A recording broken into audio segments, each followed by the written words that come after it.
for the most amazing trip, and he has some remarkable pictures to show you here shortly. Absolutely, but before we do that, see this container of ice? Yes, I do. Okay, so you know how hot you are?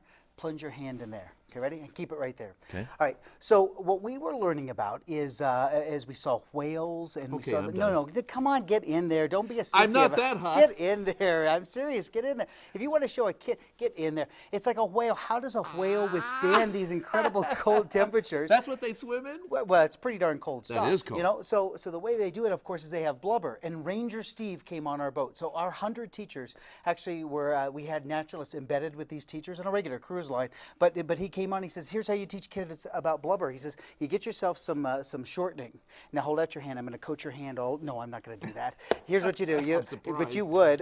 So now here's what you do. You take the shortening and you stick it in a Ziploc bag like this. Okay. So you cram it in there and you put a bunch in there, and then you take a second bag and you shoot this one inside of this one. So now you create this like blubber bag. So see what it looks like? Oh, sure. But now watch. I made you one. Now watch this. Oh. So I folded the ends over, and so the inside. If you take a look at the inside here, look at this. So the inside, you see, you can't get your hands dirty, so it's just, you see how it's inside down? I see. Now put your hand in there. That simulates the blubber around a whale. Now plunge. Is it that dense? Yeah, now plunge.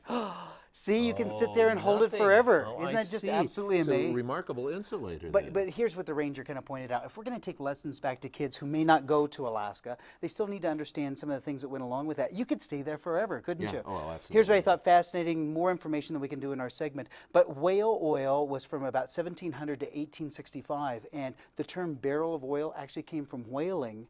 Oh, They really, whale, as a measure of oil. and the supply and demand, as the supply or as the demand went up, supply went down. They were worried in the early 1800s what's going to happen.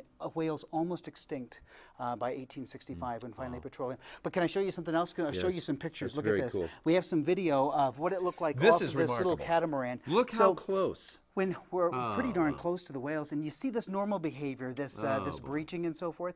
But the cool part that I want to show you is a thing called bubble net feeding. And this is where the whale goes down, and they actually do a vocalization that scares the herring. And they go down, and then they create this wall of bubbles. And it's almost like a cylinder. And then all of a sudden, look at this.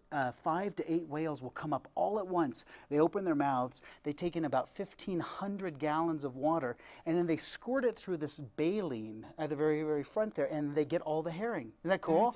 So the Ranger says to us, how are you going to get kids to remember that? And so he says, you can just tell them. And you know what baleen is? They used baleen up to the 1900s before steel. So he says, you just do this. Watch this. You can't believe it. But you use little sprinkles. So here's sprinkles. That's supposed to simulate herring. Okay? So now you have kids. Now, take it in a big mouthful, and then you squirt it through your teeth, and then what you're left with is the herring. So it looks something like this. This is how I ruined my shirt today. Your shirt, which is covered with that stain. Whale takes in the herring, he filters out the water, and you're left with... You can see Steve's experiments again by going to the on-air tab at 9news.com.